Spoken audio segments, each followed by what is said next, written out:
dans la commune de Port-Bouët ont commencé à libérer l'espace mitoyen à la zone aéroportuaire. Ils ont reçu une mise en demeure de 48 heures pour quitter les lieux. Les conducteurs de minicars communément appelés Baka et ceux de taxis communaux appelés Woro de la commune de Yopougon observent depuis ce matin un arrêt de travail. Bonsoir, merci de suivre le 19h. Rendons-nous dans le quartier d'Adjoufou, commune de Port-Bouët. Là-bas, précisément à l'espace mitoyen à la zone aéroportuaire, les populations plient bagages en cause une mise en demeure de 48 heures pour quitter les lieux.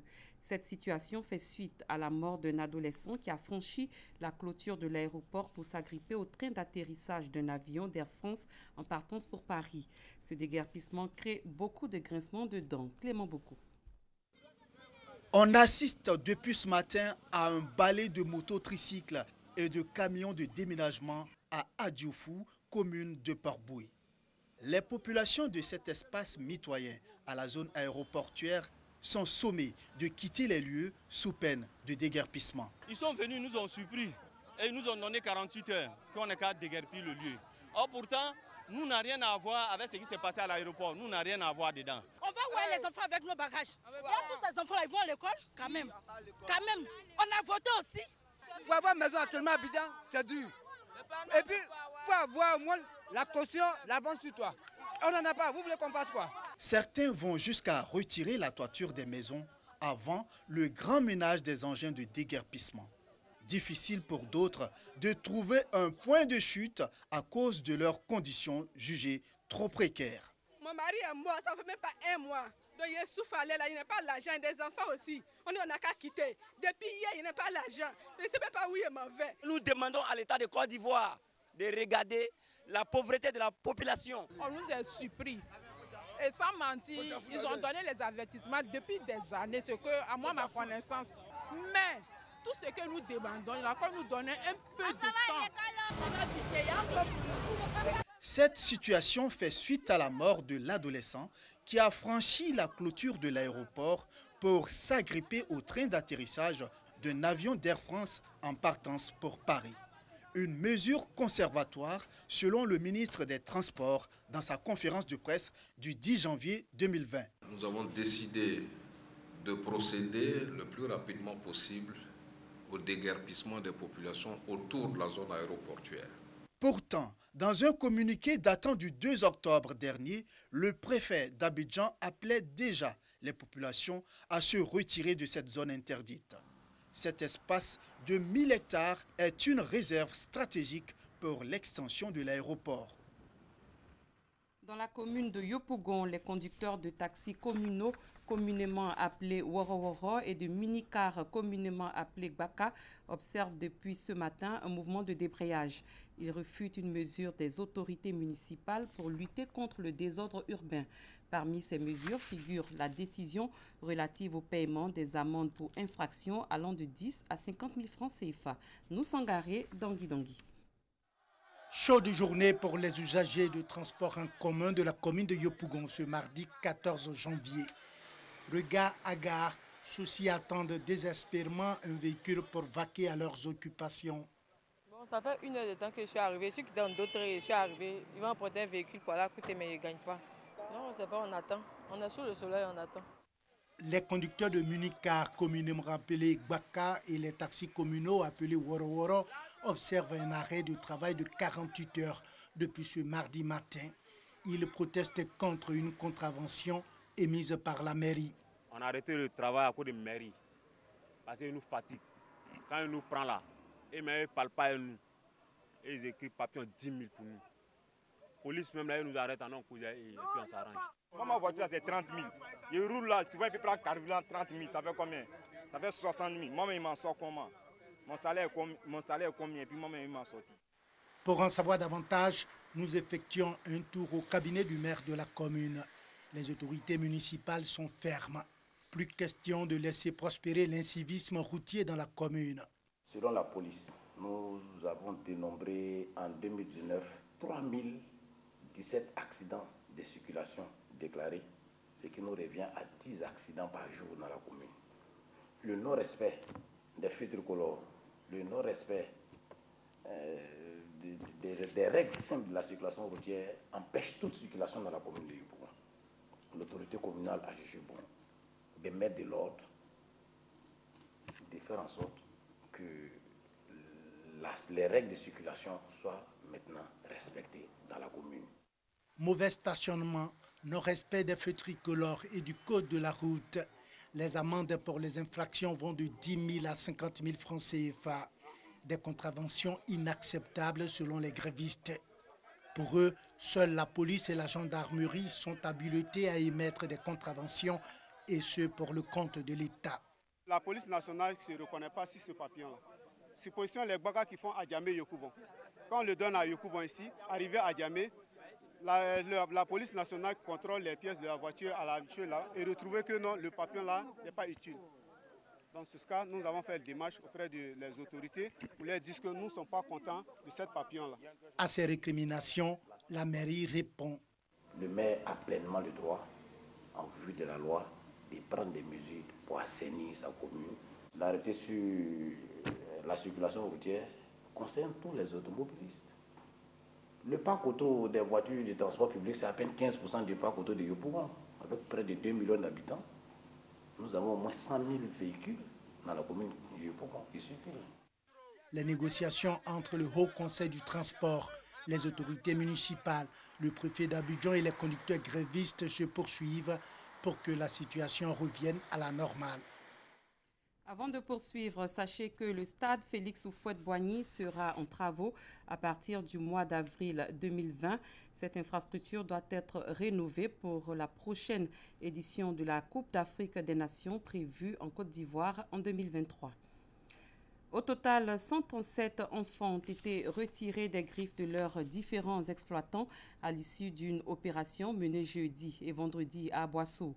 L'opération a été effectuée conjointement par la sous-direction de la lutte contre la traite des enfants et de la délinquance juvénile sous la supervision du Comité national de surveillance de la traite, l'exploitation et le travail des enfants avec la participation de l'unité de lutte contre la criminalité transnationale organisée et le soutien de la préfecture de police d'Aboisseau. Mamadou Kwasi. 137 enfants en situation de travail dans des plantations de cacao, de café et de VA. Également dans des secteurs d'activité jugés dangereuses viennent d'en être retirés. 15 enfants en provenance du Bénin et 10 filles venant du Nigeria, tous victimes de la traite des personnes, ont été interceptés sur l'axe Aboisseau-Noé dans des cas de transport. C'est un coup de filet de la sous-direction de la police criminelle chargée de la lutte contre le trafic des enfants et de la délinquance juvénile, appuyée des éléments de la préfecture de police d'Aboisseau et de l'unité de lutte contre la criminalité transfrontalière. Après 2 jours d'action de terrain menée dans le cadre de l'opération BIA 3, victimes et auteurs présumés de la traite de personnes sont transférés à Abidjan pour la poursuite des enquêtes. Ils sont accompagnés par un certain nombre de trafiquants, des passeurs, mais leur destination c'est Abidjan. Donc au niveau d'Abidjan, il y a d'autres qui les attendent pour les prendre et les mettre dans la situation de travail. Donc si la procédure s'arrête au niveau de Aboisseau, ça veut dire que ça sera une enquête inachevée. Il faut aller jusqu'au bout pour prendre ceux qui sont censés les prendre au niveau d'Abidjan. Après les écoutes faites par les assistants sociaux, les victimes du travail des enfants sont remis à leurs parents avec injonction ferme de les scolariser. On les a trouvés dans cette position aujourd'hui, j'insiste. Si on revient dans quelques semaines, on est tous dans la même position, c'est les parents qu'on va reprendre. J'ai dit hier, on a déposé 10. Pour vous, quand je regarde, on peut gérer. Vous pouvez retourner et puis penser à changer la vie de ces enfants. Elle doit apprendre un travail, un métier pour connaître. Elle ne peut pas rester comme ça. Tu as compris? On ne peut pas vendre de l'eau toute sa vie sur la tête. Plusieurs dispositions sont prises par la direction de la protection de l'enfant en vue d'assurer une prise en charge efficiente des enfants. Ces enfants sont retirés systématiquement de ces espaces où ils étaient en train de travailler, soit en tant que mécanicien, soit en tant que ferronnier ou même chaudronnier. Ces enfants seront immédiatement scolarisés. Et comme c'est une opération d'envergure, le gouvernement met à disposition tous les services, tous les ministères, pour que ceux-ci puissent prendre le relais chacun à son niveau.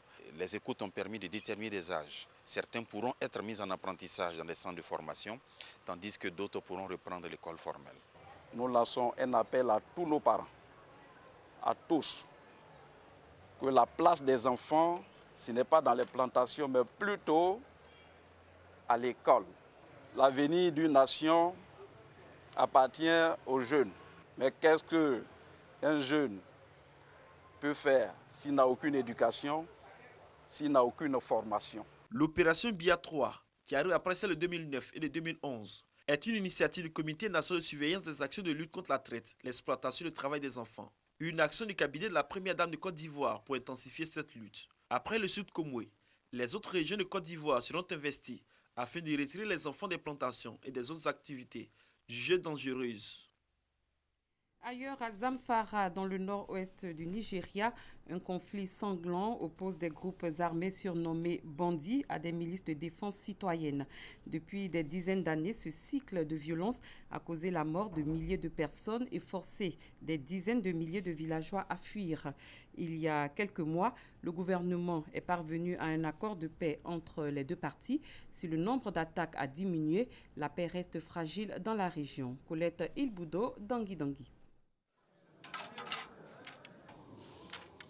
Une montagne d'armes et de gris-gris, témoignage de la violence d'un conflit qui dure depuis des années. Aujourd'hui, ces milices citoyennes ont accepté de cesser la lutte armée contre ceux que les médias locaux surnomment les bandits.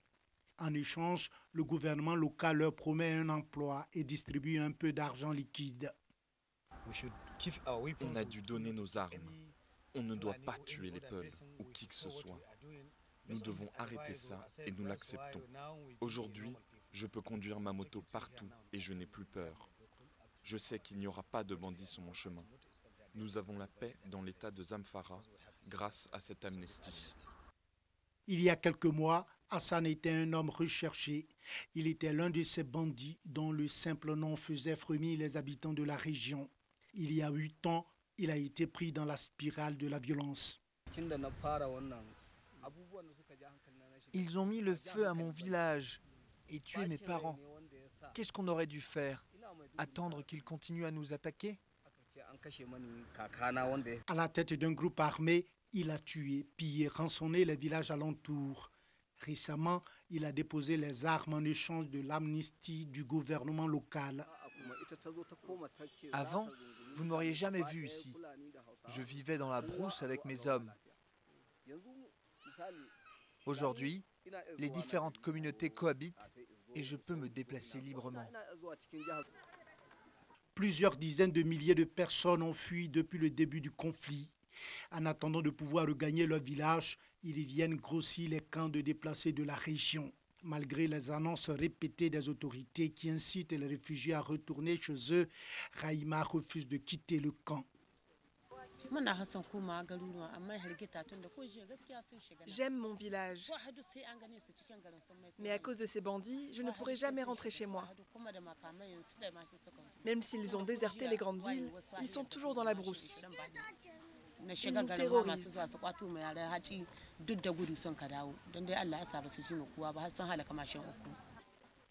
D'après l'ONU, 40 000 réfugiés auraient déjà rejoint le Niger voisin en 2019.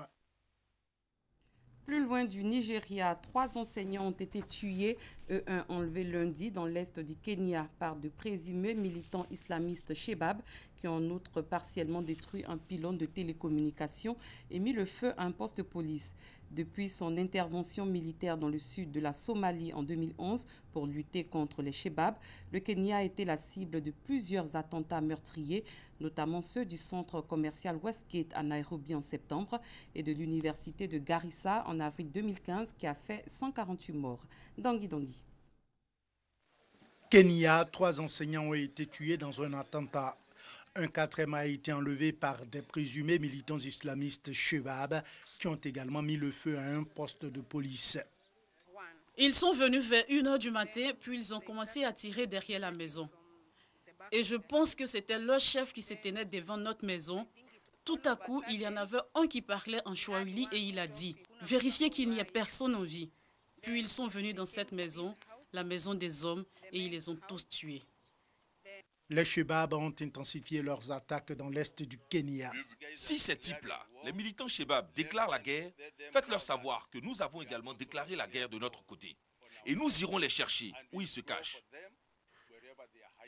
Depuis 2011, le Kenya soutient la Somalie dans sa lutte contre les Shebab. Ce 19h est à son terme. Merci de l'avoir suivi. Très bonne soirée. À très bientôt.